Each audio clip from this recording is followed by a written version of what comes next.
Welcome to the Doc G Show, a radio show cluster. Without further ado, critics have said he has the face for radio and a voice for silent films. Your host, Ben Doc G Gordon.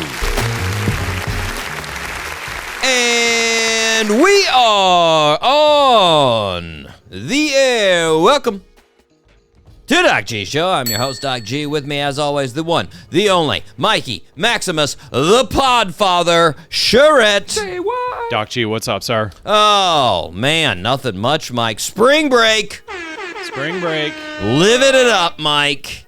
How are you? I'm doing great. I feel good. Yeah? I feel good. Yeah? Yeah, man. Yeah, I thought about you this week because I remembered, when you were doing your taxes, you were itemizing everything. Yeah. And you had eaten less Taco Bell than you had once had.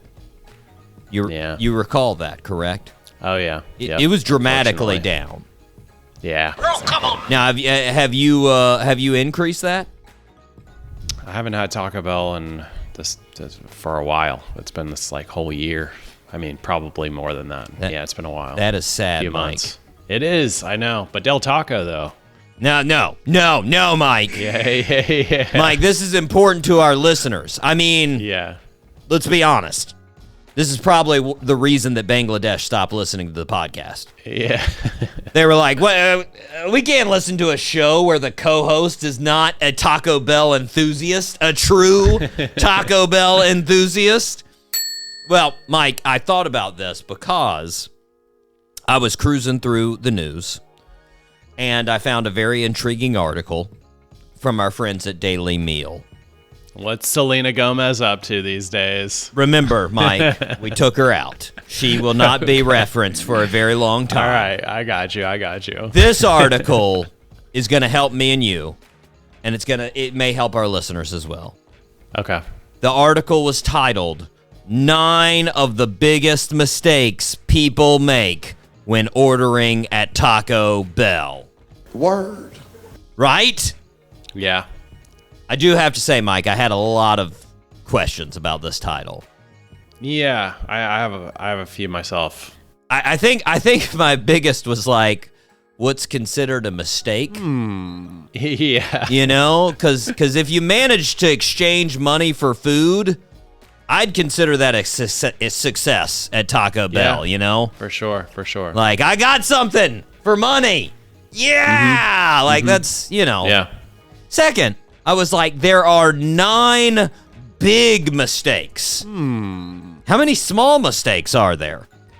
There are so many things that can go wrong at a Taco Bell order that I apparently had no idea about.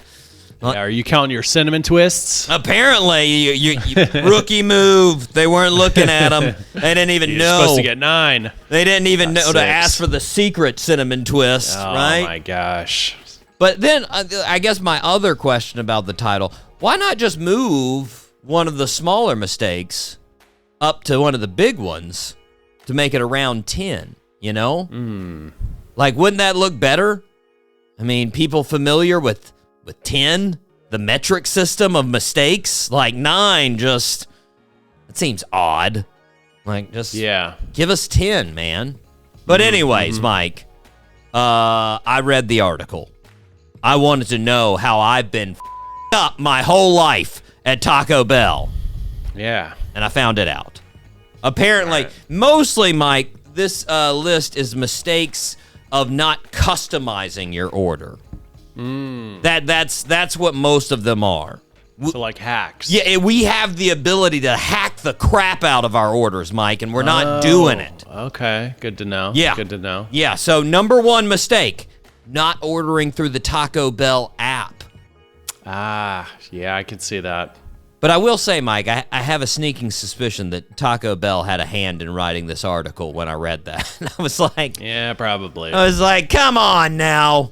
They made some valid points. You get the point system. You get free stuff. They give you coupons that everybody else doesn't get. But I was like, still, come on. I don't need anybody else having more stuff about me, Mike, and notifying me about other things. I was like, I may love Taco Bell, but rap Taco Bell. I'm not doing it. I'm not doing it. No, I think I need to get the Taco Bell app now because I definitely have the Del Taco app, and it's definitely paid off. Okay, Mike. If you have, yes, you need to at least keep pace. You can't be showing. They can have all the information on me they want. I don't care. Amen. Mike, I'll share it all. I think this is the biggie for the article. Number 2, mistake 2, not ordering nacho fries inside your entrees. Wait, what? I like this, Mike. It is a mistake, right? Why not add some nacho fries? Like, let the person know at the drive-thru you've completely given up on life. Tell them to throw some nacho fries in there. Maybe a little fentanyl in your Pepsi. Who gives a Let's take it to the max. Like, I mean, just throwing fries in there, Mike. You can do that, apparently, on the app. Like, they literally have a button that's just like, yeah, make my burrito, throw some fries in there. Throw some fries inside the burrito. Yeah. In any entree. You can do it in anything. Burritos. California style. Tacos. I would call it obesity style, but, That's definitely fair. I mean, especially since they're Taco Bell fries, and they're not just like your normal fry. I mean, these are jazzed up fries right here. Oh, yeah, there's a lot of jazz. But I want to have those things. I haven't had them yet. You take it to the max, Mike. I'm about to get this app. Get on the app. Get a burrito. Throw the fries in there. You're living it up. You are not making mistakes. Mistake 3, Mike. Not taking advantage of the secret menu. I think that one speaks for itself. Although I will say, it didn't really seem like they had a lot of secrets. Like, they were listing some of them, and I was like, that just sounds like adding things to your already existent menu. Like substituting something in the burrito you wanted and just being like, hey, can you put steak in there? Oh, secret menu! Like, that already exists at every place. It's called being that bag that asks for everything that's not on the menu. Mistake 4, Mike. Not ordering fresco style as a healthier option. Wait, hold on a second, Delish. You just told us mistake 2 was not telling to put fries in your entrees. You can't have it both ways. Nope. We can't be healthy and getting fries on everything. That just doesn't work. And plus, who actually orders fresco style, Mike? I don't know what it is. Do you know what that is? It just takes out, like, the unhealthy so instead of having, like, sour cream and cheese, they just put some tomatoes and onions on there. They put some pico de gallo. Boring. Exactly. Mistake 5, Mike. Not visiting during happy hour. Again, I think this is the one that old corporate Taco Bell had a hand in.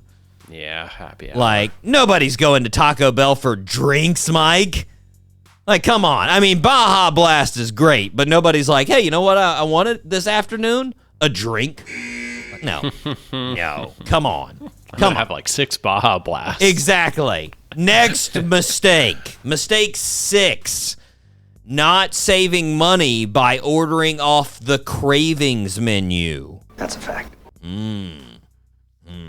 Mike, I never save money, as we've discussed before, when I go to Taco Bell. My order comes out to $4,836, and I'm like, how did that happen? That seems a lot. Good Lord. This is actually a mistake I've never made. I always order off the cravings menu. There you go. At least one thing. I'll get the cheesy bean and rice burrito, and I think that's a pro move. Well, Mike, that comes into number 7. Oh, hey.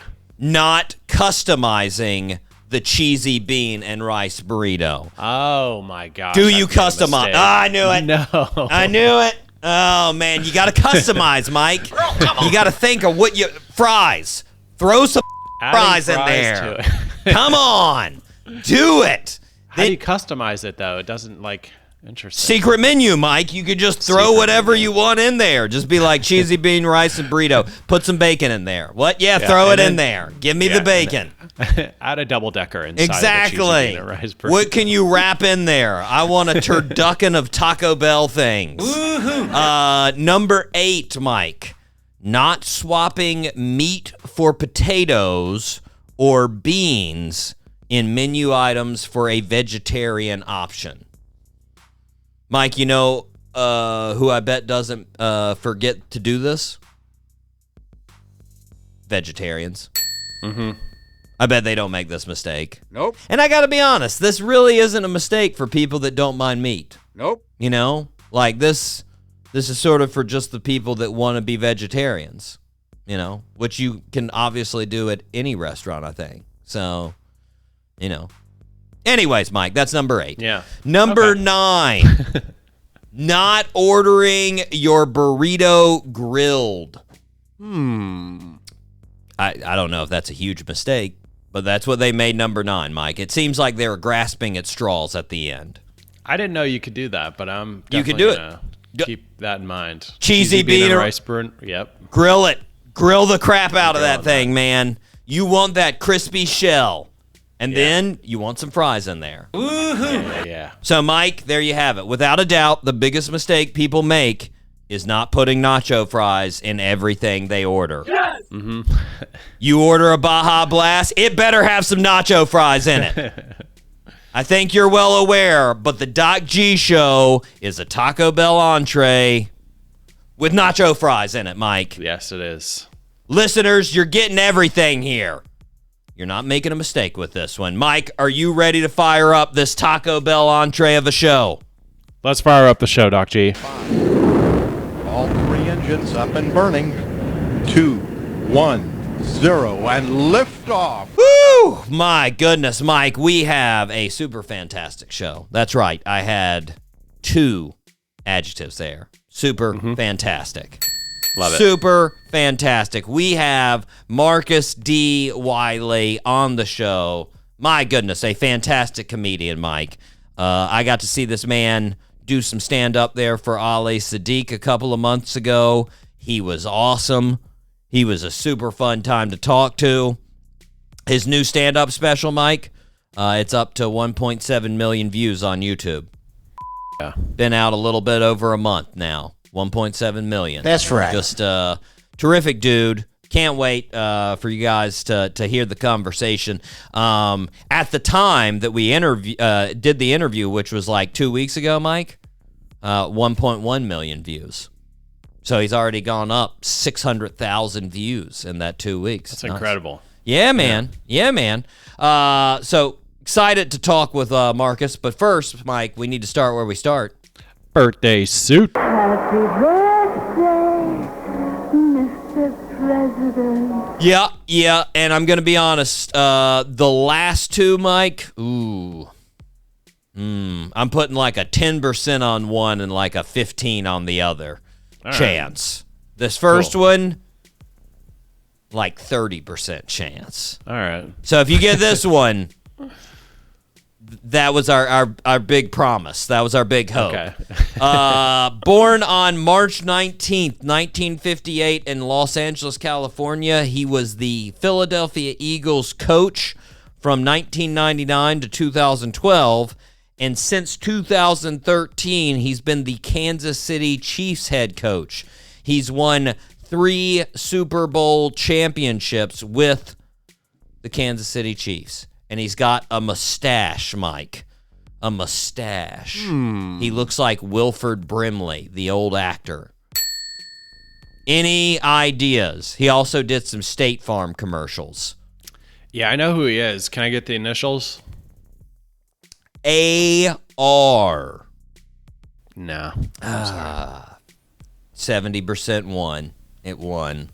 Andy Reid, Mike. Andy Reid, yes. Grew up in California. Went to Glendale Community College. Transferred to BYU. graduated in 1981, started coaching immediately after he graduated. He was on multiple college teams until he made it as an assistant coach for the Green Bay Packers in 1992. Then in 1999, he took over as the head coach for the Philadelphia Eagles. It's crazy, Mike. He's been coaching so long. When he got that head coaching job in 1999, he was one of the youngest head coaches ever to be hired. Second youngest coach ever to be hired. Now everybody's like, that old dude on the Chiefs. It's crazy. Maybe because that was 26 years ago. I don't know. Mm-hmm. You know? But That's he, a long time. as the Eagles head coach, he had 120 wins. He had the best winning percentage in franchise history, and he had 6 division titles. But despite all that, the Eagles didn't keep our birthday suit wearer. They let him go. And so he was hired by the Kansas City Chiefs, where he's won 3 Super Bowl champions. And I got to be honest, Mike, that's one of the reasons why I was sort of going for the Chiefs against the Eagles this time. I mean, I didn't really care because I don't really care about either team. Nope. But, you know, I like the comeback for Andy Reid. They let him go, so I'd rather him win all those championships just to be like, yeah, in your face, Eagles. You could have had this dude, and he's winning championships left and right, you know? But he's already got 3 of them, so there you go. Yeah. Wasn't the coach on the Eagles also a part of the Kansas City Chiefs in some way? There was some kind of, maybe not. I could be totally wrong. There was some kind of cross I don't story remember going Sirianni on. being on the Chiefs, but he probably was. I mean, there's a lot of people. Yeah, he was. He was. He was? Yeah, So he was the Kansas City Chiefs quality control coach, then the quarterbacks coach, then the wide receivers coach, and then he went to the San Diego Chargers. Oh, wait. He might have been fired when Andy Reid came on. Yep. Okay, that would make sense. I didn't even know that, Mike. There you go. Psh, I did not do my research. Sirianni was not retained by Andy Reid. Which would make sense. Andy Reid would come in. He'd want his new guys in there. But, I mean, it's sort of get back on both sides now. Oh, my gosh. Yeah. Now I'm torn. So fun. Good thing I didn't really give a about the Super Bowl. Okay. Mike, are you ready to rip some headlines? Oh, wait. Let's pause real quick. Happy birthday to Andy Reid. Yes. Happy birthday, Andy Reid. Yeah, turning, let's see, what is he turning? 67, Mike. 67. So there we go. So when he took over... Let's see, that'd be 41. So he's 41 when he took over at the Eagles. So, yeah, pretty young fella for a head coach back in the day. Now there's been like a head coach that was like 33. They've blown that out of the water. Anyways, Mike, are you ready to rip some headlines? Let's rip some headlines, Doc G. It's now time for Rip from the Headlines. Mike, I've got an article here from BBC Science Focus. Love it. Love BBC. Quote, a stunning archaeological breakthrough reveals what life was like for Pompeii's ultra-rich. Oh. Say what? Mike, not to get philosophical on you, but I'm going to guess their lives were the same as the ultra-poor when Mount Vesuvius erupted. Yes.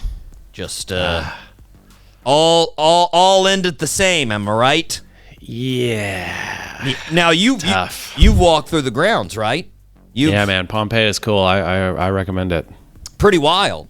I mean, Yeah, it's pretty crazy, everything's like the same, right? I mean, you know, it got preserved, and then they dug it out, Yeah. and so like you actually get to see what life was like. Yeah, you see their like sewer system too. Yeah. And how they kind of their streets, and yeah, it's a cool experience. This discovery that they had, they got to like apparently like the rich side of town, and they've discovered this huge house, and this huge house has a private bathhouse. Like it's their own bathhouse, which meant this person was, you know, super duper rich, you know, and you know. I got to be honest, it does look really cool. They had a picture because, like, you know, they have basically it's like a hot and cold room, you know, First, you go into the hot room, then they throw some oils on you. They scrape the oils off of you, and then you go into the cold room. And I got to be honest, the cold room looks dope. Yes! There's just these giant, like, columns, these marble columns, and then, like, a huge pool. Like, it looks like it could have been made, yesterday. Like, it's wild. I'm just like, man, that was preserved. It's crazy. Yeah. But... speaking to my earlier point, Mike, they found 2 people in the house, a younger man who appeared to be a slave and a older woman. And you're never going to believe this. Both of them are dead. What? Yeah, I know. You would have thought. But here's the take-home message, Mike. The woman who was supposed to be this rich lady, she was actually clutching gold and silver when she met her demise. Oh wow! So her ash statue had silver and gold in it. Yeah. Oh, that's wild. Yeah. So Man. keep your priorities, listeners. Keep your priorities. My gold. Anyways, Mike. Moving on. Suge Knight. Oh yeah, he was the producer. He was the rap guy. Founder Scandalous. of Death Row. Right? Founder of Death Row Records. Dr. Dre, Snoop Dogg, Dogg Pound, Nate Dogg, Tupac. Yeah. Just so you know, if you didn't, he started Death Row Records by getting Dr. Dre out of his contract when he was in NWA. So true. And he got him out of his contract by threatening to kill Jerry Heller with baseball bats and lead pipes. Jeez. And they let him out of his contract because they were like, yeah, you know what? I'd rather not be murdered brutally. And so they let him go. So, he was also driving the car that Tupac was killed in. He was the driver when that happened. And I don't know how many murder cases he's been associated with, but it's a lot, Mike. It's a lot. And he's currently in jail or prison. You're never going to guess this. For murder.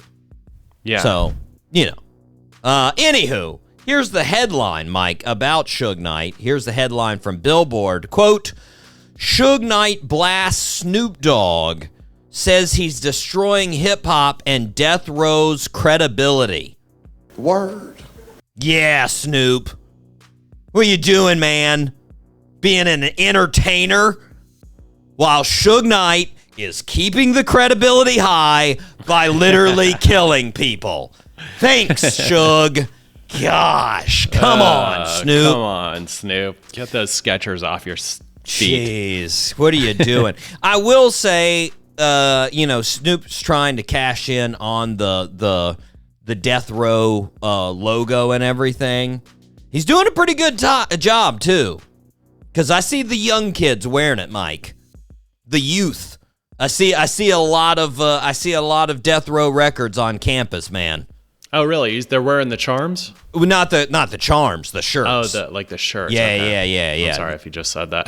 They can't afford the charms. That's for sure. You can get the charms pretty easy now. You get the knockoffs. Yeah. Shine. Yeah. Whatever it is. But they got them, man. I commented on 2 people's last week. No joke. That's a fact. No joke. Yeah. Commented. I saw them and I was like, nice shirt. And they were like, thanks, man.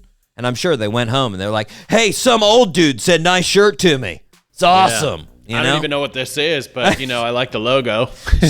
I can't be that dude, Mike. I can't go up to him and be like, quick, 5 songs from Death Row. Give them to me now. I'm going to take that shirt from you.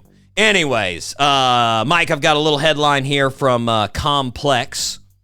Here it is. Quote, ASAP Rocky says what side he's on in the Kendrick and Drake beef. Gotta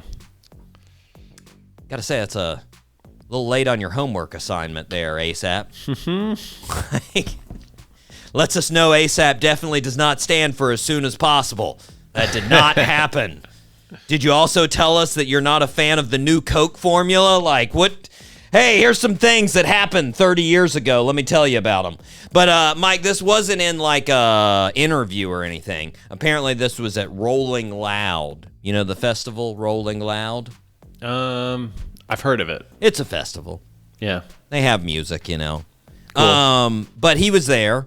He had a grand entrance. He came in on a helicopter. Sweet. And landed. And he had a new song. And the lyrics in that song, it said, the lyrics said, I ain't on J. Cole. I ain't on Drake. I ain't on Kendrick's side. I choose homicide. They gonna see a different side. I might be interpreting the lyrics incorrectly, but is ASAP saying he's gonna murder everyone? Yeah. Like, that's what it sounds Some kind like. of Suge Knight callback right now. I just can't I- remember. I can't think of something. But He it doesn't just matter. signed with Death Row, Mike. That's it. That's There it. we go. I mean, I'm pretty sure too. If J. Cole heard this, he was like, "Whoa, don't rope me in this again." I bowed out of that thing like a year and a half ago. When that feud started, I was like, "Not me. I'll see you guys later. I'm good. Don't have beef with either person." Like, yeah, no, I don't know what ASAP's stirring up that ant nest, man. Stirring that ant nest up. Okay. Mike, up next, I think we might have the most important news of the day. This could potentially affect everyone in the world. This article is from Delish. Corned beef and pastrami are not the same. Here's the difference. Mike, I'm guessing, this is a complete guess, you have no idea what the difference is. I have no idea. Oh my God, Mike, I can't believe it. You have been walking around masquerading as a normal human and not knowing the difference between corned beef and pastrami. I can't believe it. Mike, are you ready to be Yes. edified? Yes. Here we go. First, traditional corned beef originates from Ireland, whereas pastrami originates from Romania. Both are created with beef brisket, but pastrami is generally a fatter cut of brisket. Corned beef is brined for 5 to 7 days and then boiled, while pastrami is brined for 5 to 7 days, then smoked, then boiled. Okay. So in case you missed it, that's one boiled and the other is smoked and boiled. So that's the difference. Okay. Cool. So not much of a difference. Thank God we got it out of the way. Am I right, Mike? Yeah. Thank you, Doc G, for clearing that up. What do you go with? I would prefer pastrami. Okay. I like the smoked flavor in there. Yeah. Smoked flavors, and I like the fat that's in there because it's from a fattier cut. I enjoy that. Yeah. But I got to be honest, I'm not a big fan. I know a true delicatessen fan is not going to like me saying this, but I don't like the rye bread. Nope. I don't need it, man. What is rye bread again? What is that? Why is that so weird to me?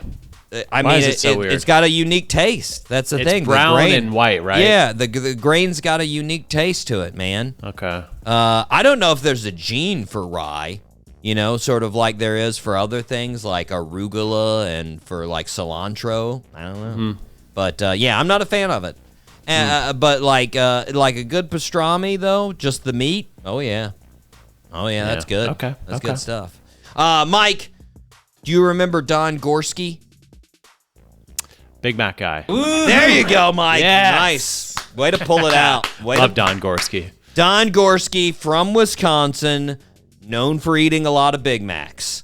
I've got a new headline from the radio station 97X in Iowa, Davenport. Quote, Don Gorski eats his 35,000th Big Mac, pushing the record to unreachable lengths. We'll see about that. Call me crazy, Mike, but I think he pushed the record to unreachable lengths like 25,000 Big Macs ago.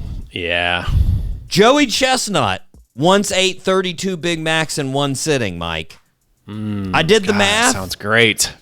I did the math, Mike. He would have to do that for 1,094 days in a row before he reached Don. Oh, wow. Okay. All Yeah. right. When you put it that way, yeah, it's probably not going to happen for anybody. No, it's out. It is out. And I think we covered this the first time we talked about Don, but in the article it says he has kept the containers and the receipts from every single Big Mac. Ew. Okay, well, that's just too much. Because we all know that they get a little residual Big Mac sauce on them, and that's gross. Yeah, I'm going to guess the room where he keeps those it's got a bit of a smell. Yeah. It's got unless he, I don't know, 409s them or something after he, but it's cardboard. That's weird, man. And have they stayed this? I don't think they've stayed the same since the 70s. They've had to have changed some. It'd be pretty cool if you look at the different eras of containers. Oh, yeah. There's an 80s container. Nice. But I wonder if his room's like a collection. Just maybe the it's years. a really nice setup. Maybe he washes his Big Mac containers. I mean, he seems like aside from his wacky Don hairdo, he seems like a pretty organized dude, He seems very obsessive, I would say, in a lot of ways, obviously. But wow, interesting. Anywho, it used to be like a styrofoam. Just quick Google here. It looks like it used to come in styrofoam, the Big Macs. Yeah, that sounds about right. Then they had to, they had to make it nicer, obviously, for the environment. They did have a big red box that it came in at one point as well. A big red box, man. Yeah. I mean, see, Anyways. he could open up his own museum of, and he lived through it. Through it. Anyways, Mike, we need to take a break, Yeah, we do. We will be right back here on the Doc G Show.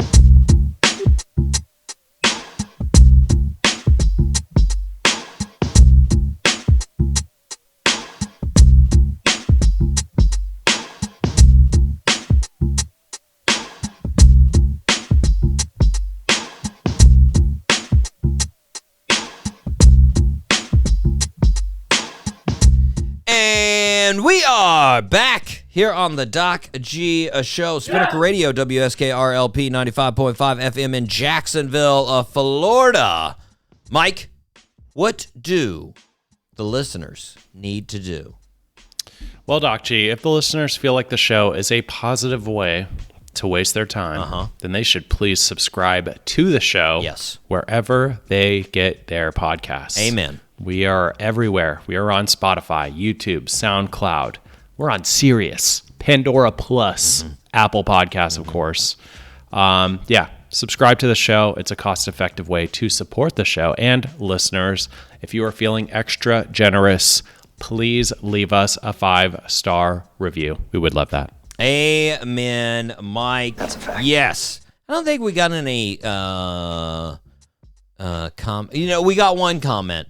I saw one positive comment there. Well, obviously they were all positive. If they were negative, I would banish them from existence. But I got a positive comment. I forget. It was on. That's good. It was like a month ago on one of the shows. With who was it with? I can't remember now what show it was. But there was a positive comment, Mike. So shout out. That's good. Shout out. Was it on Spotify? What was the? That one was actually on YouTube on just the on the podcast. Oh, okay. Yeah. Cool. Thank you. Yeah. Commenter. It was I want to say it was on the Ian Fisher show. Yeah, it was. It was on the Ian Fisher show. So there you go. Shout out. Thank you.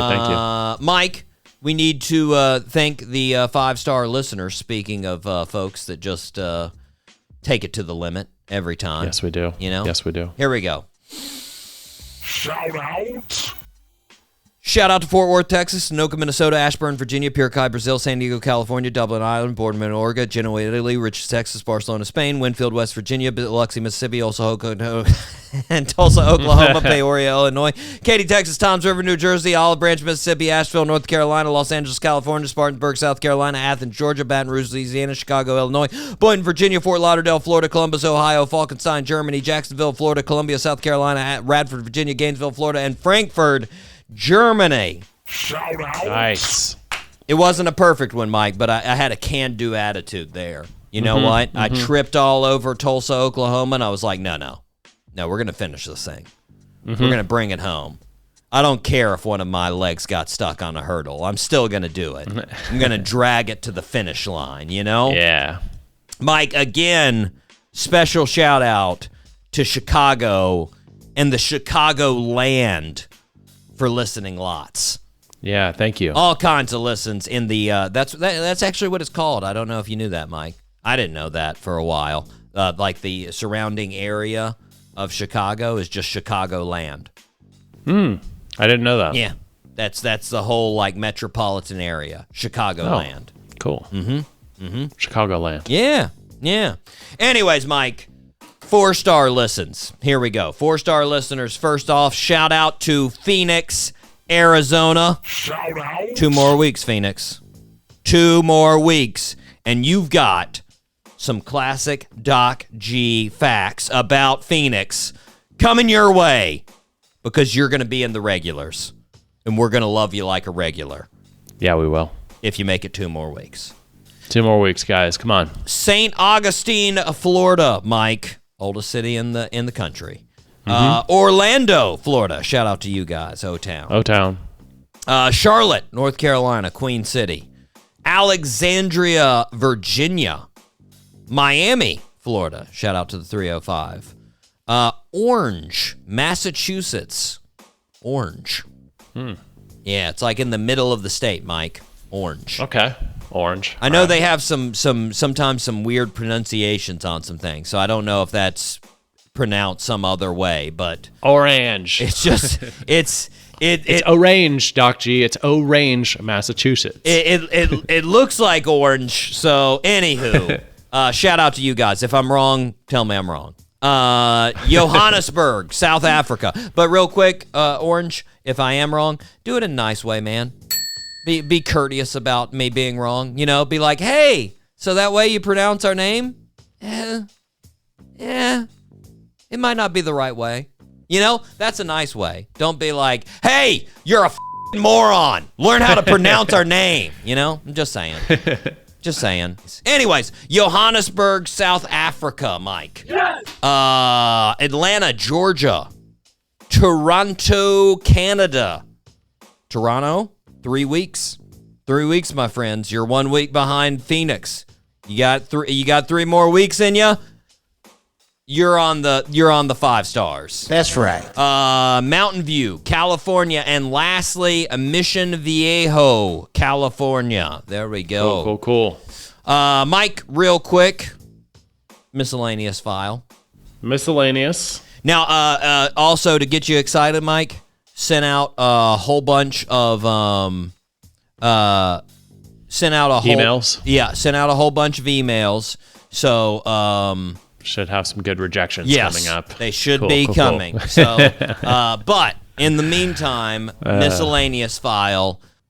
Can we just appreciate Tupac for a minute? Yes, we can. I was talking about him before we came back on the air there, and I was listening to some Tupac vinyl, and I was flabbergasted, Mike, by how much this dude did in the time he had. So true. Like, Tupac was 21 in 1992. He was shot and killed at the age of 25 in 1996, Mike. In that 4-year period, he released 3 albums, all of which went platinum, with All Eyes on Me going 10 times platinum. He recorded a collaboration album with Thug Life. He recorded enough lyrics for 6 more albums that would be released after he died. He wrote volumes of poetry. He performed multiple concerts every year. He starred in the movies Juice, Poetic Justice, Above the Rim, Bullet, Gridlocked, and Gang Related. He guest starred on multiple TV shows, and he was the musical guest, and he was the host on different episodes of Saturday Night Live. What? Yeah, man. This man did more in 4 years than 100 people do in a lifetime. Yeah. And I barely put pants on this morning. Yeah. What? Same. How did, it's insane, man. He did so much and so little. It's crazy. Mm-hmm. It's crazy. And R.I.P. Such good work, too, man. Shout out. Yeah, really. Shout out. But, Mike, we need to take a break. We are going to be right back with a very fantastic artist, very fantastic comedian, the one, the only, Marcus D. Wiley.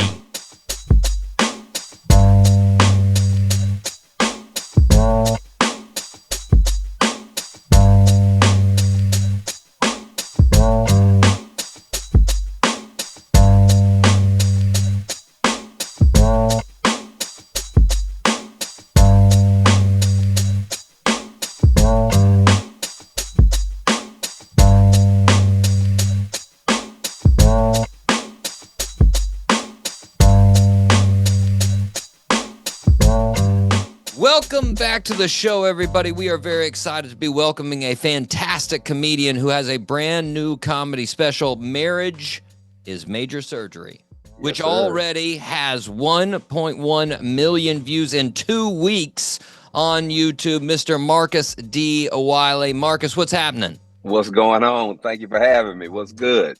For sure, man. Well, I was just saying before we came on the air there, for listeners who cannot see, you shave the beard. Yeah. When you can grow it, you can cut it. Yeah, but when you can't grow it, you got to keep it. So now, are you in the same boat as me in the fact that you have a beard most of the time because it's easy? Yes. Okay. I just had that conversation this morning. Yes. It's easy to just keep a beard when you can grow hair. There you go. Go. As long as it's not coming in patchy, why not? Exactly. People always think, they're like, so who what made you want to grow a beard? I'm like, so I don't have to shave. Yeah. It's easy. So I don't have to shave. Exactly. It's easy, man. Well, yes, sir. Now I just brought this up as far as your comedy special. It's doing amazing. Out of the 3 comedy specials you've had, would you say this is the best response so far as the short time it's been out? Most definitely. This one was done with better production, with better with a better team. Just everything. The others had great material, but this one was just packaged much better. Yeah. Well, now better. I mean, you've been working towards it for 23 years. Yeah. I mean, that's some sweat equity. I mean, Now this may surprise our listeners out there, but you never really planned on becoming a comedian when you were growing up. Not at all. Not at all. What was the game plan like when you were in middle school? What did you tell people you wanted to be? The game plan at that time, I thought I would be writing commercials and also starring in them as well. Okay. I love watching commercials growing up, and I thought, that'll be something that I think I want to do. I want to write and direct, produce, and act in commercials. I mean, some people may not believe it, but I got to say, there's still some good comedy in commercials, man. For sure, it is. I mean, even now, you you watch some of those, they're just well done. I'm like, you know what? Yeah. Good job, guys. Good job. I mean, the Dr. Rick ones, I can't remember which insurance company it is, but the doctor where you're turning into your parents. I love that. Oh, classic. That's progressive. Those are my favorite, man. Those are my favorite as well, man. That's the top commercials out right now to me. Yeah, you hit the nail on the head with that one. Yeah. Well, I mean, obviously you're loving commercials when you were growing up, and that was what you were thinking. Did you watch stand-up comedy? I did. My first introduction to stand-up was around the Eddie Murphy Delirious Raw era. And I thought, he was excellent, That's a good introduction. Yeah, that's my introduction. And then of course it went to the Martin Lawrence, all that. I think his first one was called, it wasn't Run Tell That, it was You So Crazy, I believe it was. And then, so I started noticing, of course, the Kings of Comedy. Of course, I would throw in little George Carlin, just different cats, around that time. But I never looked at it as I was going to do it. Right. I was just enjoying it. Right. Yeah, it wasn't until a guy at my church who said, "Man, you need to try this." Well, I mean, so your first stand-up gig came to you. You didn't go out and find it. No. It was a coffee shop, right? Yeah. So I was the funny guy at my church. Mm-hmm. I was the funny guy. You know, every church has a little guy with good personality or a lady with good personality. Yeah. And they always get them MC. to host. Yeah. MC to host everything because they don't have to pay them. Sure. And so, you're a member. This is for the Lord. Yeah, I was about to say you're getting Jesus credit here. This is exactly. Yeah. So one of the guys there, he said, "Man, you know," he had been saying I should try it, but what validated it was the lady who owned this coffee shop. Lady named Ann Williams owned a coffee shop called Muddy Waters. And she reached out to the church and was like, "Hey, can you give me the number to the comedian that hosted the Christmas gala?" And they was like, "We don't have no comedian here." And she was like, "No, the guy that hosted, he was funny." And the guy with the microphone. Yeah. They said, "Oh, you talking about Marcus? He's no comedian, but I'll give you his number."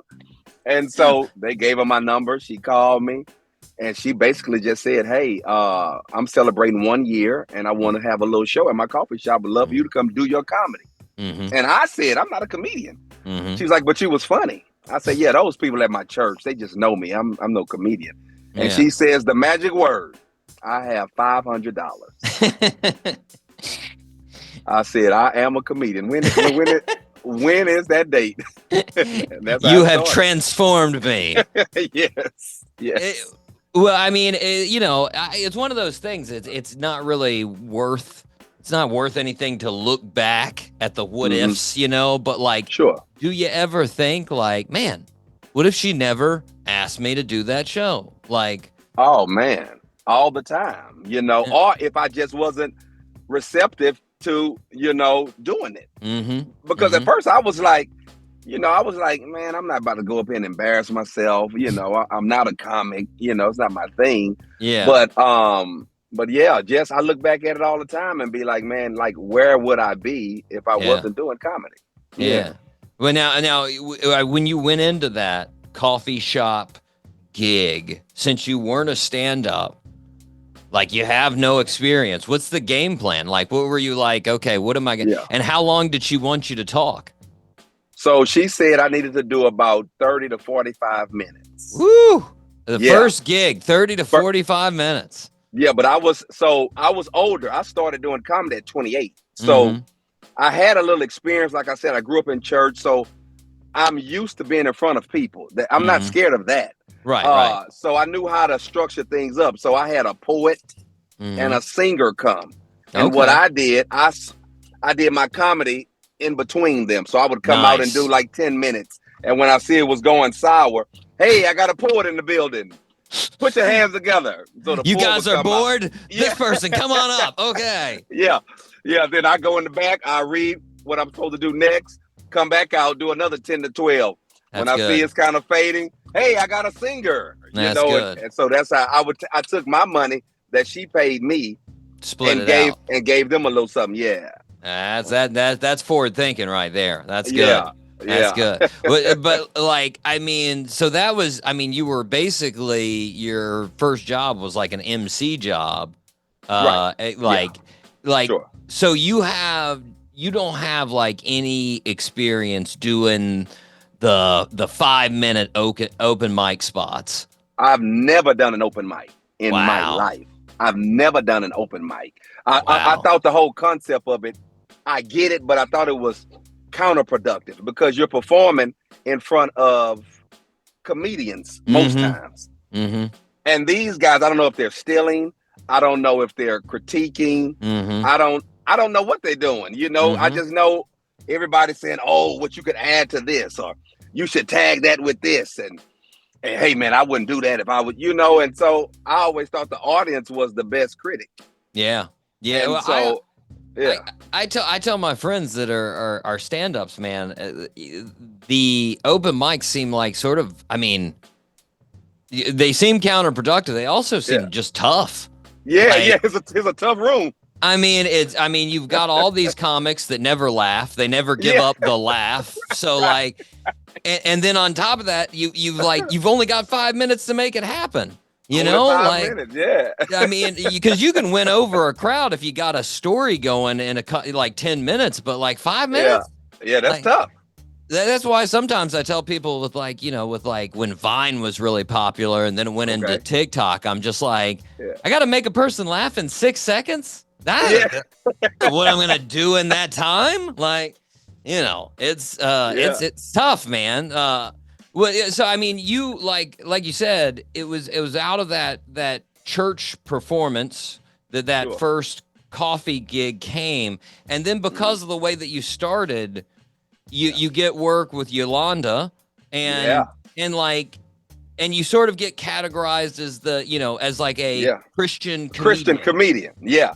And I don't mind the tag if you need to validate me with a check, because that's how some churches do. They like, hey, are you a Christian comedian? I'll go, oh yeah, sure. And so, so I get the bread. But being at that coffee house, the owner of the coffee house, her requirement was no cussing, no vulgarity. So that's why I came into the game kind of like that. Yeah. It wasn't a conscious choice. It was a choice to get this $500. Yeah. No cussing, no. So, but what that brought all these churches to this coffee shop. They was using it as an outing. Mm-hmm. So it'd be like the men's ministry or the single ministry or whatever of these churches. And so that's how I began to be heavy in the church scene. Yeah. Because they would tell another pastor, hey man, you got to get this guy. And so I was thrusted into the church scene, and I like it. Don't get me wrong, because it pays way better than the club in the beginning. Of course, in the club, you can surpass it if you keep doing your thing. Yeah. But in the beginning, the church is killing. I'm flying first class. I'm in 5-star hotels. I'm getting, professional transportation pickup. Nobody. the coffers run pretty deep in some of those churches. So So it was great. Yeah. Well, I mean, it makes me think because like I've had some musicians on the show before that sort of get labeled as Christian musicians. Sure. But they're not really making Christian music. They may have a couple of lyrics about, God. And people are like, and they're like, I guess, but that's not what we're going out to do.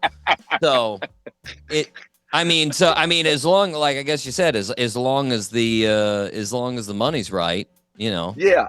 And don't get me wrong, I am a Christian. Sure. But I'm a comedian that happens to be a Christian. You understand what I'm saying? I don't want you to, because I would hate when people say, coming to the stage, he's a Christian comedian. I'll be like, oh, come on, dude, just bring me up. Yeah, come on with all the labels. Because this guy is raising Jesus up right now, everybody. Because it's crazy because you have Christians in the audience, but they don't use it as a part of their occupation. It's like not a Christian pest control company. Yeah. We only kill, save roaches. I mean, it's just bring me up. It's always in entertainment. It is. It's in and I mean that's the thing is like I think the problem is there's some labels in the Christian in any religious community, they need validation that it's okay to listen to this person. You're like, well, you can judge for yourself. You can see yourself. If it's if it's devious, if you can't listen to it, like exactly. But another niche of comedy that's out there that I'm sort of fascinated. I had no idea about this niche of comedy until I was talking to my co-host, he's a stand-up and like is teacher comedy. I mean, it's a huge deal. We had Eddie B on the show, who's a big teacher comedian there. Since you were a teacher, have you ever done any of those like all teacher sort of shows? Yes, I've done that. I've done several of them. And actually before Eddie B, now Eddie B is one of our comedians here in Houston. But Ali Siddiq and myself we would do these big teacher shows for the districts. Oh. Now, what Eddie did, he took that, not saying he got it from us, but I'm just saying he took that, though, and made it even bigger, you know, on another scale. But we would just go do, you know, in Houston, we have all these different independent school districts. So when the teachers would come back, it would be like, okay, A-Leaf ISD, we'll have a comedy show for them. Fort Bend ISD, we would have a comedy show for them. You know, we really never thought about taking it the way Eddie B took it, you know. He took it and put it on a whole nother scale. But I have so much material, you know, I taught high school 1 year, never did elementary. I would never do that to myself. Middle school is the worst job I ever had because I was about to say, I think middle school might be worse than elementary. It's worse, but I got fired. I could never work in Houston Independent School District ever again. That's a story for another time. But then when I became a professor, that's when I really was able to start, you know, honing in on what being an educator is all about. Yeah, well, I told when Eddie B was on the show, I told him, you know, like that's the difference because I teach college, and you know, the difference between teaching college and any other level in secondary education is the college students have the choice to leave. They can leave anytime. It's you're not a prisoner here. Get out of here. I don't care. Yeah, get out. So, I don't care. It has no effect on my check. Exactly. So it's definitely like, I mean, that's, you know, Eddie has it's a whole different world when you're working with middle schoolers and high schoolers. It's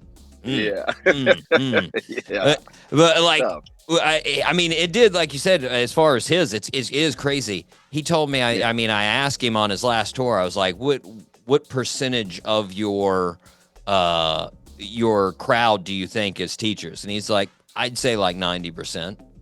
And I was like, you're saying 90% are just he's like, well, teachers and somebody they brought, and they were like, you're gonna listen. And I'm like, man, that is like, it blows. I mean, obviously I know there's a bunch of teachers, but it blows my mind that like you can sell out theaters with that, you know? Yeah, with a bunch of teachers, man. Yeah. And teachers, they need that escape outlet, you know. And especially when somebody is talking their language, it's like they're, you know, Eddie is saying what they want to say. Yeah, they don't want to get fired. Say it. Yeah, they don't want to get fired. Yeah, for sure, for sure. Well, like you said, I mean, you taught at your alma mater, Texas Southern. Now I checked your Rate My Professor page. You did your homework. I'm happy to report 100% of students said they would take your class again. Oh, that's 100. Right, not a single student said they would not take your class again. So there you go. There you go. Well, now I took a look at the comments though, and I couldn't help. I noticed this one. He said, Let me guess. Let me guess. You cannot be late to his class. I was going to get to that one. I was going to get to that one. All right, go ahead. Well, you know, since you brought that, let's go to that one. I mean, you did say, like, let's see. I noticed there were a couple. I've got two right here that, say he taught me the importance of being on time. And another one says you cannot be late to his class. Yeah. I locked the door. It's a wrap. You can't come in. It's over. And that's because I teach communications, and I believe the first, you know, is what you say before you say anything. And so time runs my life. You know, I think people who have time together, their money is typically together. Yeah, typically people who good with time, they good with money. And so, you know, that's just one of my things. That's why, you know, even coming on your show right now. I'm never gonna be. I'm late for nothing, and I would tell them in the beginning of the year, if I'm ever late, pray for my family because I'm dead. That's what I would tell them, and I say, and I told them, and if I'm ever late and I'm not dead, everybody gets an A. Well, everybody gets an A. In my head, that was the thing. Is when I read those comments, I was like, I'm betting he's gonna be early to our interview. Yeah, and He was. But now the other one I noticed. This was a comment I noticed. he will have you laughing each and every class. He's so fun. Now, how much similarity do you see? Because, I mean, I think there's a bunch of entertainment in teaching. Like, if you are a boring teacher, you're going to it doesn't matter what the material is. If you're a boring teacher, you're going to lose everybody in the classroom. So, like, how much similarity do you see, like, in your stand-up versus teaching a class? It's the same for me because in comedy, I'm a theme writer. I write towards a theme. So if you ever come to Annie's show, it's almost like you know what you're coming to see. I'm not all over the place with comedy. I do comedy the way I would write a paper. I need an introduction, I need body, and I need a conclusion. And so my lectures the same way. So that's why you when you see the comments about it, he was so funny, is because I give all these examples in my lectures based off of the material I'm teaching. So I would give them a lot of, it's a riot in my class. And that's why they hate being late, because they miss out on like a free show in a sense, Yeah. Oh yeah. Yeah. Well, now I mean, this is fairly new, but did you ever do the Zoom classes when you were teaching? So that was towards the end. It was horrible. I can't do it. I can't do it. And actually, they want me there now. They want me to teach what they call hybrid. You're there one day, and I can't do it. I really do not like talking via Zoom, or back then it was Skype. And all this type of stuff. I would rather be face to face. I'm sorry to hurt you with this Zoom right now. Well, this is different though. It is different, but just overall, I mean, when you can be there is what I'm saying. Absolutely. Absolutely. I try to tell students, I mean, as far as like that goes, like, if you know you can't pay attention on Zoom, which is a large percentage of you, don't watch the Zooms. Like, come to class. Come to class. Yeah, come to class. Yeah. But now, go ahead. No, go for it. No, I was saying that people are so lazy now. They have their avatar up. Or, because I did a lot of Zoom performances during the pandemic. And the phone is on the bed, and I'm performing to a ceiling fan going around. I'm going, bro, the mics are already muted. I need to at least see people shoulders, doing. Let me know I'm connecting, and I can't, man. It's trash. I can't do it. I've done some Zoom conferences before where like I did one. I remember really early in the morning. It was like a 7:30, and everybody's screen was blacked out. It was just their names.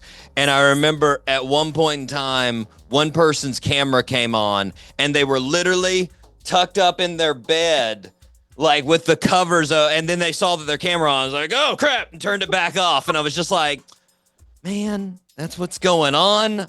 This is hard to get enthused for. It's hard. It is hard. Yeah. Now this most recent special, executive producer Mr. Ali Siddiq. How long have you been touring with Ali? So I toured with Ali all of 2024, and I'm doing spot dates with him from January to June of 2025 this year. And then I go on my own tour, which is called When the Church Met the Club, starting in June. Nice. Now, how long have you known Ali? Since 2002. When I started doing comedy, I was stalking Ali and some other comics in Houston, because now that once the lady gave me the opportunity in September of 2002, I was like, well, let me go learn.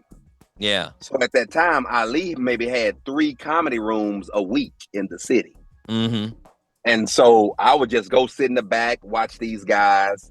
And then they finally noticed me, like, hey, who is this stalker?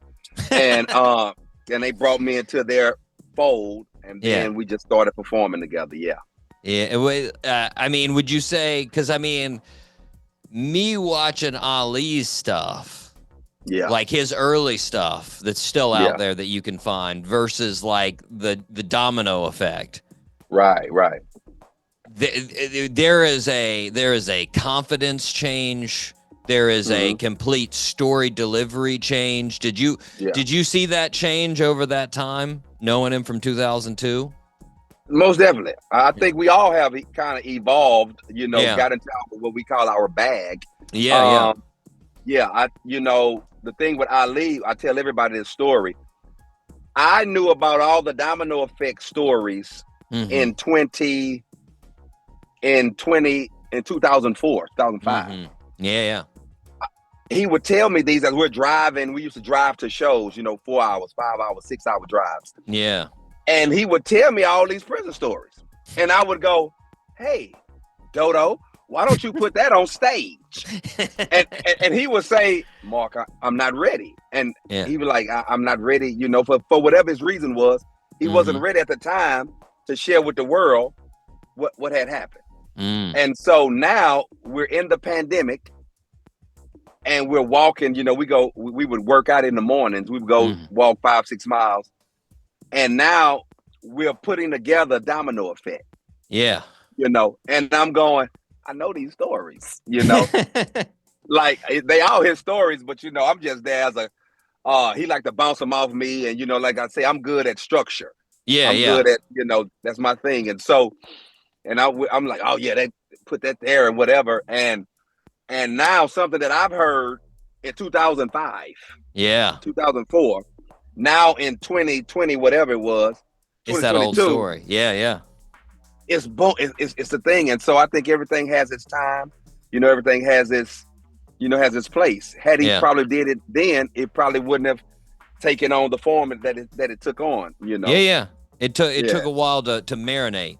Let it cook. Yeah. Well, now I heard you talk about this. This was in one of your interviews. You talked about a time with Ali where you performed at night at a strip club.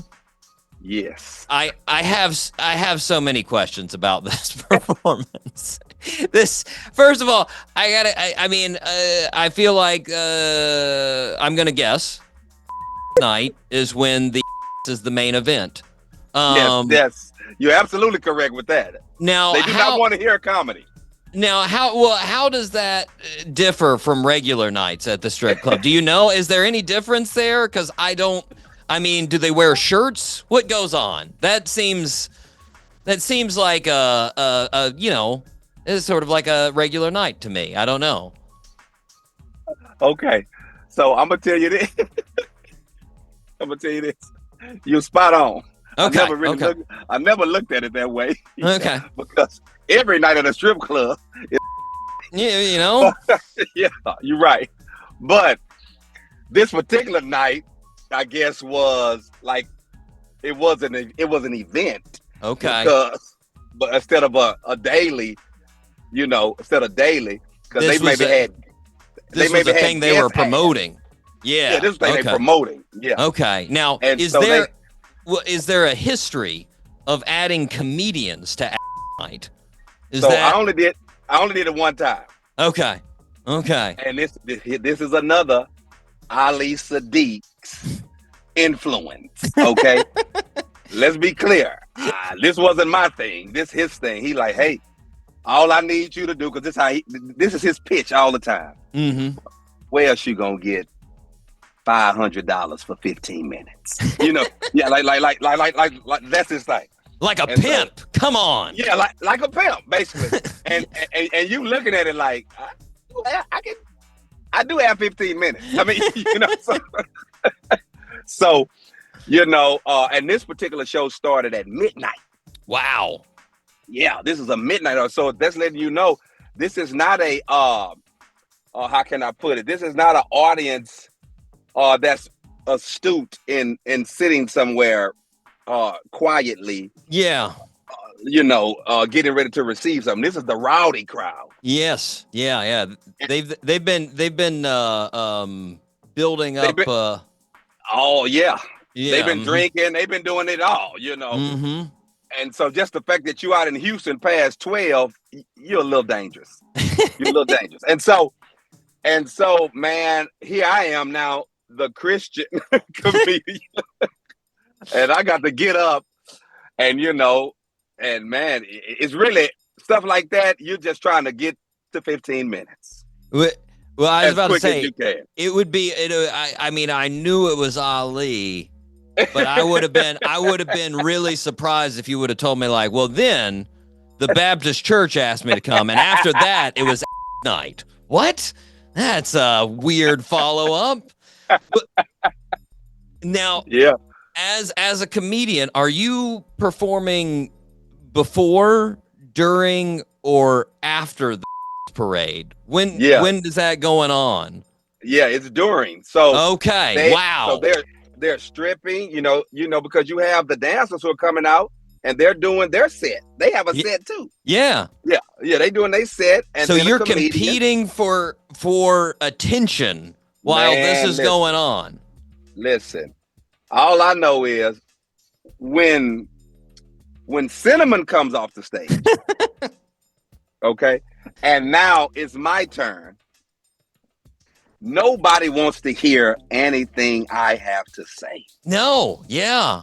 I feel like that is setting like, I mean, again, it's like I said, I feel like whoever that promoter was at that strip club, they weren't thinking.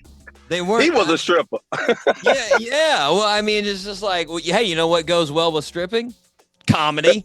Let's get some stand-ups out here. Like that seems, I don't know. That seems like it makes me think of, I don't know if you've ever done this, but it makes me think of like going out. There was a place I used to love when I lived in South Carolina that was it was a wing place, and they had live music, but it was only every now and then. And I would go in there all excited to eat some wings, and then all of a sudden there'd be a dude up there singing on stage, and I'd be like, oh, I've got to listen to this while I'm eating wings. Like, everybody's coming in there to be at a strip club. And then they're like, what? There's a dude telling jokes here? Like, that's tough, man. That is a tough scenario right there. Yeah, I only did it one time, but I tell you, I made it through it though, because once again, Ali Siddiq, this make you strong. No, this doesn't make you a strong comedian, bro. This has nothing to do with that. But it does make you pay attention.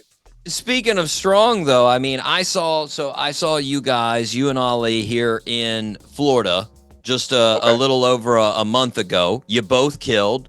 Great sets, both. Yeah, it's fantastic. I enjoyed the whole thing. Your guys' management set me up with a VIP pass. I was very happy. Met Ali. Yeah. We had him on the show before to promote the show, and now obviously you like it a good bit, or you wouldn't keep doing it. But I gotta feel like it's fairly hard to open for Ali too, because you're the person breaking the ice. It's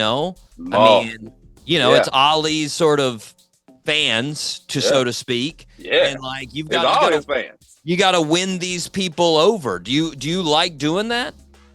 I love it. So we have this thing, and I'm well aware. The people, this is Ali Siddiq's tour. Yeah. Everybody here is here to see Ali Siddiq. Mm-hmm. So as an opener for him, all I have to do is be what I call good calamari. The appetizer. Listen, I'm the appetizer, and you want the people to go, man, that calamari was all right. You know what I'm saying? The calamari is not taking over the stage. It's not to replace the lobster. Yeah. It's just to be memorable, though. Man, I did enjoy that calamari, though. Yeah, because they already know what the steak gonna do. Yeah. And so, and I get a lot of that. People be like, man, I always thought the opener was I was like, ugh. I was like, oh, I hope this they come to my product table and tell me that, like, bro, you the best opener I've ever seen. And Nice. if Ali hear him say that, he get mad. He's not an opener. I say Ali, but I am opening for you in your show. So Yeah. they're not wrong. I mean, you know what I'm saying? Yeah. But yeah. I just want to be good calamari though. I come up there my 25 minutes. I want to hit him. Make sure I set the the stage for him. Yeah. So when he come out, and hey, that's it. Yeah. Well, So I don't have no problem with it. On the new, like you said, these shows that you're doing with him here over the next several months until like June, are you doing new material? Or are you still splitting up the Marriage is Major Surgery stuff? Oh no, new material. Nice. Yeah. Yeah, new material. Yeah. So it's the stuff new. going into your own sets there in the summer. Not even that. I got a whole nother bit that I'm doing. Wow. For that. Yeah. What? So I have a lot of sets. I mean, I have a lot of material. Yeah. The hard part for me opening for Ali is I'm only doing 25 minutes. What fits? Yeah. And I'm a theme writer, so I'll be pulling stuff from. Okay, I'm gonna take that from here, that from here. Because I still need some sort of structure. Absolutely. But that's what's hard. But if I'm doing an hour, I'm in good shape. Well, tell me. I mean, as far as the Marriage is Major Surgery. Yeah. I mean, I know. I would say you and Ali are sort of similar in the fact that, like you said, it's mainly stories. It's pretty much true life stories. So sure. Tell me about the game plan going into the special. What was the idea like? I mean, did you just have, okay, I want to basically tell the creation of my marriage and my thoughts going in and how it changes through those years? Yeah. So in 2023, I toured Marriage is Major Surgery to 50 dates. It was like 50 ministries across the country. So I did it first in 2023. Yeah. And then jumped on tour with him in 2024. Yeah. So you got it real clean before you started. Yeah. Got it together. And then Ali saw my special before that one called Grown, Great, Forgiven. Yeah. Which I toured in 2022, I guess. Yeah, then I recorded. So he said, man, this is a funny special, but it's horrible. This is what he says. It's horrible. The production is trash. And he just goes on and on. He like, man, I can't even get into your material for the shots and the X, Y. I was like, bro, I didn't shoot it. I mean, I just performed. Yeah. And so he says, well, let me do your next one. And people talk all the time. I tell people, it's, even though that's my boy, it's still industry. It's not industry talk. And so a little later doing his tour, he said, hey, when you gonna be ready to shoot? And I was like, I'm ready. And he was like, well, pick a date. And so I picked October 13th. And next thing I know, man, he had all his crew, all his people. It was so beautiful just to show up and just perform. All my life I've had to wear all the hats. So for the first time, all I had to do was be funny. Yeah. And man, I tell you, it took a load off of my shoulders, and we was very, very happy with the product that came out. Absolutely. I mean, the cuts there, they're good. Yeah. Very, very good. It's a good venue. The size, is right. The audio is right. Everything's solid. So I mean, I feel like Ali's a good person to have in your corner with those. Oh, he is. He's a good person to have. I mean, he's an acquired taste. Now, let me say that. He's an acquired taste. But, man, he's one of the best cats I know. Good-hearted, all that. I know he rough because, that's just upbringing and choices that he had made in his life. But he's going to give you the truth, too. Yeah. Oh, whether you want it or not. Yeah. But one of the best dudes I know. Absolutely. Well, I got to ask, what's your wife have to say about the special? Has she watched it all the way through? Yeah, so she was cool. Okay. Now, she used to have problems with me talking about her. Yeah. So she would be like, babe, why you always bringing me up? And I would tell her, like, I just talk about my life. You're a part of my life. Now, if you want me to get some new material, let me loose in these clubs. Yes, I can, trust me. I can Gonna have to get some girlfriends. Come on. Yeah. You ain't gonna like it, but I can get some new material. Yeah. So, but yeah, no, she approved everything. It was clean. Well, you get more years in the relationship. I feel like there's less highs and lows. It's a little bit smoother. Sure. I mean, you sort of already alluded to it. Are you going to be a little bit like Ali and just start shooting specials every month like he's doing? Like, I mean, what's the game plan now that you got this out? So I have shot not specials, but let's just say maybe 17 projects. Wow. See, I would shoot every year. Mm-hmm. I would have a new theme every year because I was going to the same ministries. And so I had to have new material. Yeah. So I'm used to, shooting and performing like that. But now I won't be as maniac as he is. Of course, as soon as we did Marriage is Major Surgery, before it even came out, he was like, "You getting too ready?" I was like, bro, relax. Okay, can we pop the champagne on one first? He reminds me of Lil Wayne back like 15 years ago when every time you turn around, you're like, he's got another CD? When did that come out? Another mixtape? Good Lord. Right. Why? Crazy. And because I know how to structure the material, it's very doable. Mm-hmm. But I already have Marriage is Major Surgery 2. I'm getting it outlined. Like I say, that's how I start off first. I outline mine. Yeah. And it'll be Marriage is Major Surgery Rehab. Nice. That's what it'll be called. It's pretty much already written because some of the jokes didn't make the first one, along with the new stuff. Mm-hmm. But then I have another special called Hurt Church. I don't know if you ever heard of the term hurt or church hurt. People who have gone to churches and I'm hurt now, so I don't go back. Yeah. And so this is called Hurt Church, not church hurt. Yeah. I believe who should be hurt is the church, and so I got that in the crock pot cooking. I mean, so I'm always writing. It's always something going on. I feel like you might have with Ali when he asked about those two next specials. You should have been like, "Hey, man, remember when you told me those domino effect stories in 2005 and didn't put them out until 2020? They're marinating right now, man. Give me some time." Now you sure right. You own that one. I'm definitely gonna tell him that.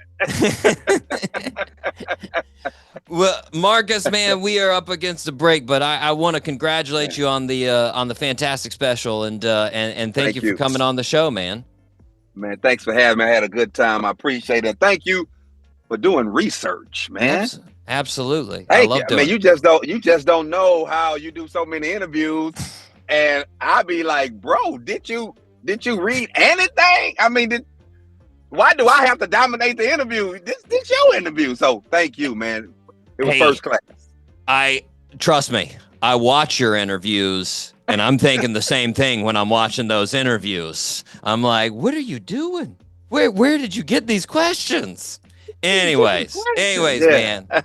Listeners, make sure you check out his special. It's on YouTube. Title is Marriage is Major Surgery. And check out his website, marcusdwiley.com. He's got shows all around the country with Ali and then his shows by himself all summer. It's going to be fantastic. We are going to be right back here on the Doc G Show.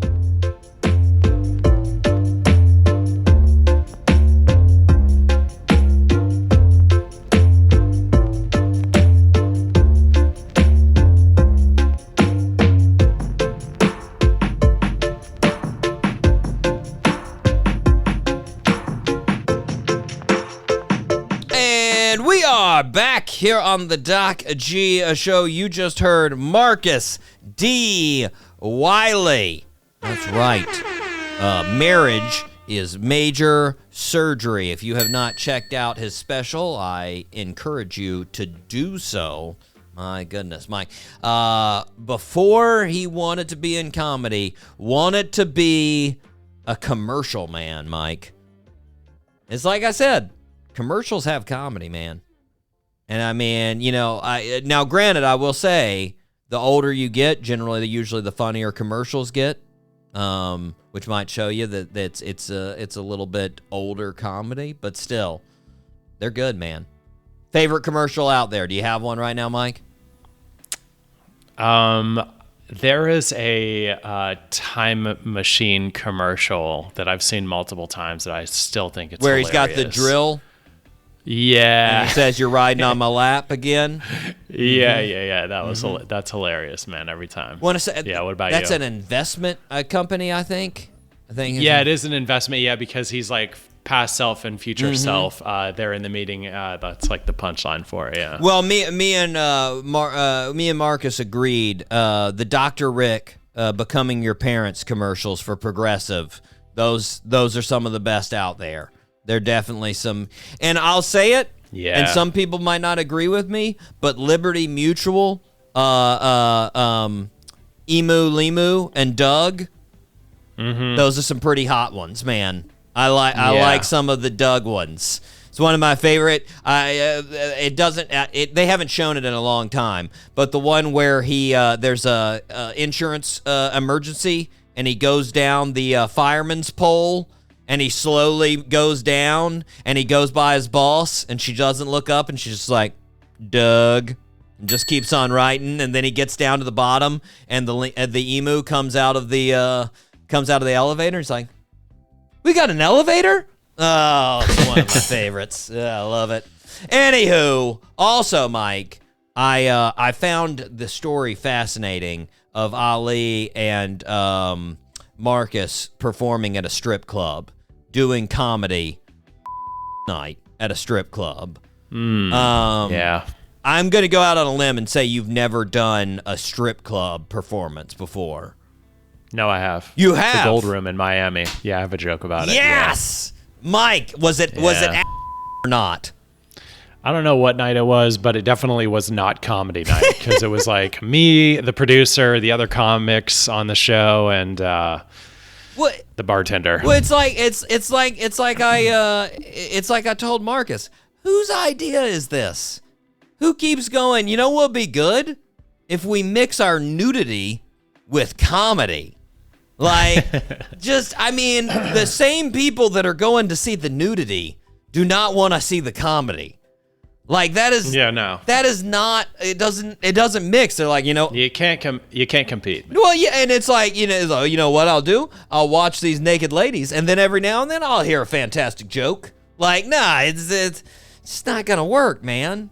Well, so the one that I did, I don't know about them, but we were in like a side room of the strip club. Oh, so you were just no one came in. It was tumbleweeds. Yeah, so there was the strip club next to us in the other room, and then the room we were in was like the C room for strippers. The break room. It was like, I've seen enough nudity. Hold on, let me hear some jokes. I'm going in here. Yeah, exactly. So you were literally just by yourself telling jokes to no one.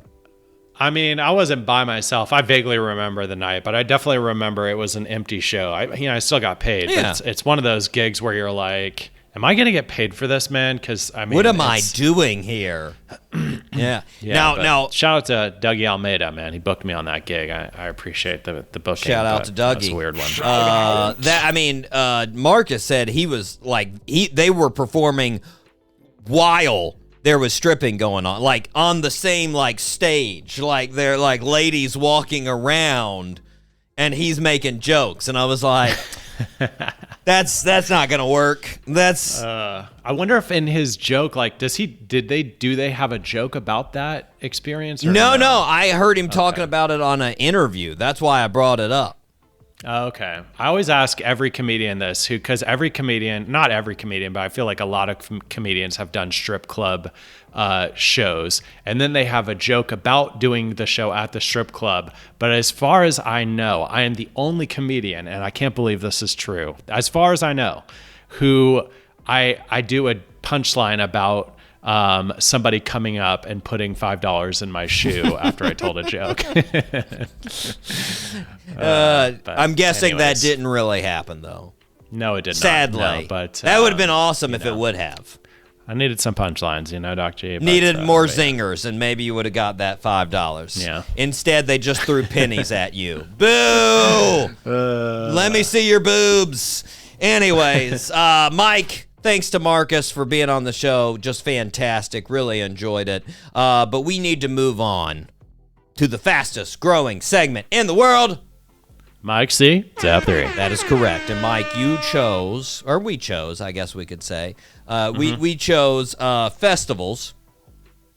And I realized, Mike, doing this were festivals that we have attended. And I realized, Mike, I need to attend more festivals. I don't really go to a lot of festivals. I was like rolling. I was like, I guess I could count that. There's that too. And I mean, some of them were just lame. I mean, pretty much all the ones that I don't have on my top 3, just lame, And I don't really ever go to music festivals. I don't know about you, Mike, but I know we talk all the time about people going to music festivals, but it seems like a lot of work to me. I got to be honest. I should actually throw that as a honorable mention. Yeah, music. I did go to one music festival. There we go. But what was that? I don't know. Burning Man. Yeah. Would be fun. That seems extreme to me, Mike. Yeah, Burning Man is. It's out there. You got nothing. You're just. That seems like a lot. We'll save it. Hey, we'll save it. We got another top 3 coming up. Okay. Yeah. But Vans Warped Tour. Yeah. Honorable mention, Vans Warped Tour. It. That was a good time. Now I can say we've had several artists that have played the Vans Warped Tour. So yeah, there you go. I specifically am thinking of Pepper right now. Pepper even set up the stages when they were on there. That was part of the agreement. They could be on the Warped Tour as long as they helped set up all the stages. Oh man, what a great end for getting on the Warped Tour. I would definitely do that for some spots. A lot of work, but it helped them get there, man. Anyways, Mike, number 3 on my list. Number 3, I don't have any honorable mentions, by the way. Girl, come on. Number 3, Halloween in Coconut Grove. I don't know if this is like technically a festival, but a lot of people go, and it's a thing every single year. I sort of counted it as a festival, even though it's not really a festival, But it's a known thing. It's a thing like a festival where everybody goes. And let me tell you, it's pretty bananas, Mike.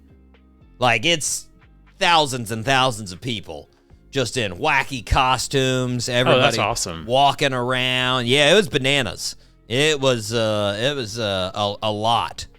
This version of me, Mike, would not be able to handle it. Nope. I'd be there for 30 minutes. I'd be like, yeah, this is nuts. This is giving me way too much anxiety. Yeah. I'm getting out of here, Yeah. But back then, being a young buck, oh yeah, I was all about it. I was in there. I was mixing it up, Mike. My goodness, It was good though. But a lot of people watching. Very fun. Very good people watching. That's the main consistency of all my festivals is people watching, Mike. Mike, you're number 3. My number 3, Fall Festival, 4th grade. Fall I think it was Festival. 4th grade, yeah. Yeah, we had this... I'm guessing cider is involved? Is there some cider? Yeah, tons of it. Yeah. So it was... The Fall Festival was at my school. And so all my, school buddies were there. Sure. And that was cool because we're not in school. Yeah. You're not in school? Why are you not in school? Well, so it was at our school. Oh, okay. We weren't it was in like school. weekend. Yeah, so it was like after school. Okay, yeah. Okay. Something like that. I vaguely remember it. It was. Yeah, I could put. I felt great. I could put 2 things on there, sort of honorable mention of that time in life, when we had our field days, which is sort of like a festival. I love the field days. Those were always great. You just play different sports all day. You're outside every day. That's great. Yeah. Oh, that's great. I think, that sounds awesome. Yeah. I feel like I've had one of those. Yeah. I don't remember. I want to say we had a field day every single year in elementary school. And that was literally it. You went from kickball to dodgeball to basketball to What if frisbee. this is what I'm talking about right now? I feel like it was something like that. I want to say I was playing kickball at this fall festival. I mean, but maybe it was a field day. I mean, maybe they just called your field days fall festival. I don't know, man. I don't know. I think there was a caramel apple, though. Oh, okay. I think there was a caramel apple involved. Well, see, also, I was going to say, we had a Halloween festival. I know we had that as well in elementary school, and that was pretty awesome. I definitely enjoyed that as well. Great, man. That was always fun. We had it, like the main event was in the what do you call it? The gym cafetorium. What served as our gym, our cafeteria, and our auditorium. Yeah, that's where it went down. It's pretty dope. That's cool. But anyways, my number 2, St. Patrick's Day Festival in Columbia, South Carolina. Okay. Yeah. Now, I think I've mentioned this a couple of times on the show, Mike, but it's like, I want to say it's like the second biggest St. Patrick's Day Festival in the Southeast. I think the only bigger one is Savannah, Georgia. But like St. Patrick's Day Festival in Columbia, there's literally like 60, 70,000 people downtown or more. Oh, what? Yeah, it's crazy. It's and just as you could probably imagine, lots of ridiculous drunk people. So true. Lots of just fun times watching people be drunk and do stupid things. So it's a very good time. And there's a lot of good bands that play. That's a fact. And sometimes you get to jam on the bands, Yeah, man. That sounds fun. Shout out to Jake Parler, who has filled in, being a co-host on this show a good number of times. He's played in several years of different bands that have played at St. Patrick's Day Festival. So there you go. Nice. Mike, you're number 2. Number 2 for me, San Gennaro, in New York City. Oh, That's a lot of fun. I can see that. Yeah. In fact, every San Gennaro I've gone to has always been great, but yeah, the New York City version is awesome. Multiple blocks, a long walk of just all of the best foods ever: fried Oreos, cannolis. We went to wife and I went to the New York City San Gennaro Festival a couple of years ago, and we had to use the restroom, and we had to, in order to use the restroom, we had to go to a church, and to go use this restroom at this church, we had to pay to get in. But it was a awesome tour of this really old church, and we got to pee, so that was extra. That was nice. I thought you were gonna say you had to, give your soul to Jesus or something. No, didn't have to get baptized or anything like that. But they were like, nah, yeah, we're just like every other capitalist. We just want your money. Get in there, get in there and pee. That's a great restaurant. I feel like New York knows how to do a festival. Yeah, man. It's just, it's already so active. It's so vibrant. And then you just, make something special. And everybody's like, oh, my God. Yeah, and also, I'm sure a lot of people know this, but San Gennaro is an Italian festival. So there's a lot of, it's just great. It's a good time. Amen. Yeah. Amen. Mike, my number 1, Fantasy Fest. Fantasy Fest. In Key West. Fantasy Fest. That's the nude one, yeah, right? My lord, it's weird, Mike. It is weird. I want to go check that out. I didn't, full disclosure, I did not plan on going to this thing. Nope. Me and my brother literally accidentally went. And I know that sounds weird because it's in Key West. And how do you we always went at the end of semesters. We went to Key West. And one year, they didn't have Fantasy Fest the time they normally have it because of a hurricane. That's a fact. So they moved it to in December when me and my brother went down there. And all of a sudden we walk outside and there's just a bunch of naked painted people everywhere and people in crazy costumes. And we were just like, what is going on? Yeah. Key West is weird, but this is like Key West on steroids. Oh my God. And my goodness, Mike, the people watching during Fantasy Fest Woo! It is weird. It is kooky. That's great, man. I definitely want to check that out. I've heard nothing but good things about Fantasy Yeah, Fest. well, I mean, honestly, it's like it is. Like I said, very weird, but it's not enough people that you're like freaking out. It's not insane enough that you're freaking out, and it's just casual. You're just watching people go by, being like, "Well, that's really weird. Oh, look at that person. They're nutty. Oh, look at that. That's fun." You know, just yeah. It's good time. Side note, I mean, it's pretty incredible that you and your brother got a place down there because Fantasy Fest sells like they're charging ridiculous rates. Oh, we didn't stay. Oh, okay. We drove down. We drove back up. Oh, okay. Yeah. Got back at like 3 a.m. Yeah. Oh, wow. Yeah. All right. Good times, man. Good times. Mike, you're number one. Number one, Skankfest.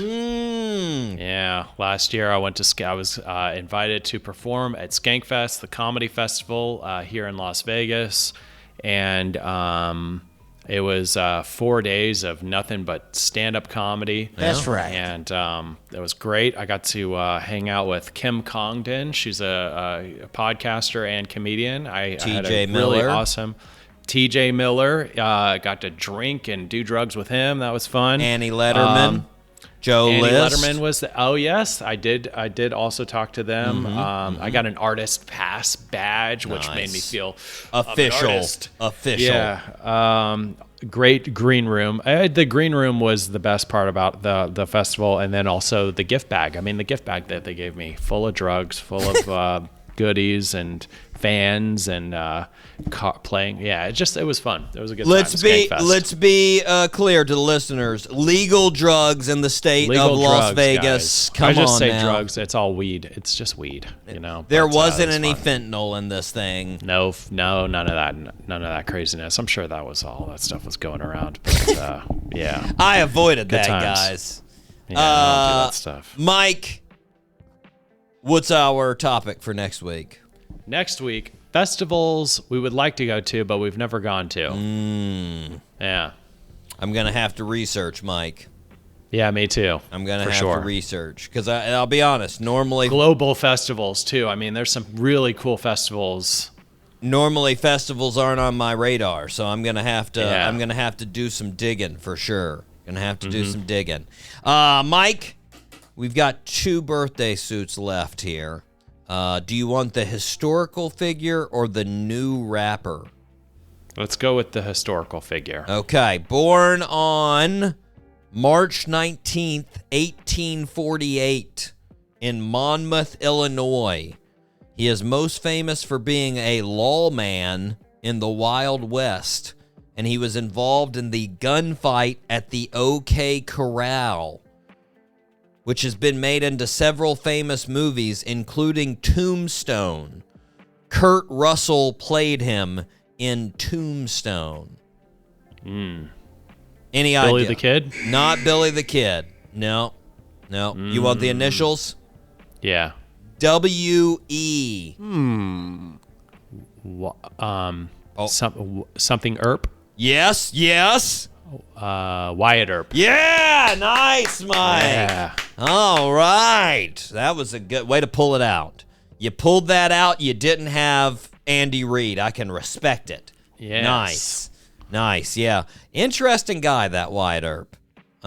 Just did a whole bunch of things. Like, I mean, the whole OK Corral thing was a pretty small part of his life.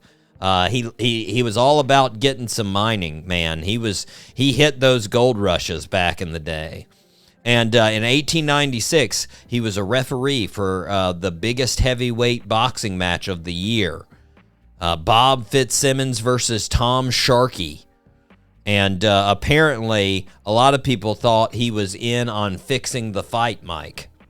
Yeah, because he called the fight saying that Fitzsimmons hit Sharkey below the belt, but no one saw that below the belt hitting there. Yeah. And he when he died in 1929, he wasn't a super popular guy. It wasn't until a couple years later that somebody wrote this biography about him that sort of blew him up there, made him seem like this big deal. And now there's like 5 different movies that have Wyatt Earp in there, and everybody knows Tombstone. Come on. Yeah. It's a jam. I think I got that because I was watching an episode of American Pickers, and there was a guy that had some stuff. Shout out to American Pickers. Try to bring it up on every show. Once again, shout out. Yeah. Love those guys. Mike, our last birthday suit. I don't think you have a chance for this one, but you know what? You may surprise me. You're full of surprises. Born on March 19th, 1996 in Rochester, Minnesota. Our birthday suit wearer is a rapper, with his biggest singles being Shining on My Ex, Oops, and Betty. One of the biggest things he's known for is dating moms. What? In 2022, he went to the VMAs with Addison Rae's mom. He's also extremely tall, Mike, and has a really good head of hair. Name that birthday suit wearer. Really tall, good head of hair. Initials? He just one. He sort of looks like I think he's got like a 70s vibe to him to a degree. He usually is wearing like button-up shirts and whatnot. I'll give you the initials. I mean, for his stage name, it's YG. Young Gotti? No. That guy's way too old. That guy's okay. Yeah, no, I have no idea, man.